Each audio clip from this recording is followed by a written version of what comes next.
અમારી સમ્રાટ સમાચાર ચેનલ સબસ્ક્રાઇબ કરો, લાઈક કરો, કોમેન્ટ કરો અને જોતા રહો પળે પળના દરેક પ્રકારના સમાચારો।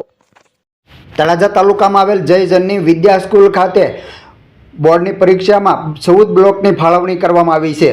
આજે ધોરણ 10ની પરીક્ષાનો શુભારંભ થયો છે, જેમાં તળાજાથી ભાવનગર જતા સોમનાથ નેશનલ હાઈવે ઉપર આવેલ જય જનની વિદ્યા સ્કૂલ બપાડા સેન્ટરમાં 14 બ્લોકની ફાળવણી કરવામાં આવી છે, જેમાં પ્રથમ પેપરમાં તમામ બાળકોને કુમકુમ તિલક અને મોઢું મીઠું કરાવીને શાળાના સંચાલક, ટ્રસ્ટીગણ, આચાર્ય તેમજ માર્ગદર્શકે શુભેચ્છા પાઠવી હતી। તેમજ વિદ્યાર્થીઓ ભયમુક્ત રહીને પેપર આપો, સાથે તેમને કેન્દ્ર સંચાલકે તેમજ ઉપસ્થિત સ્ટાફગણે પ્રેમ લાગણી વ્યક્ત કરી હતી અને તમારા માતા પિતાનું નામ રોશન કરો તેવો શુભેચ્છા સંદેશ પાઠવવામાં આવ્યો હતો।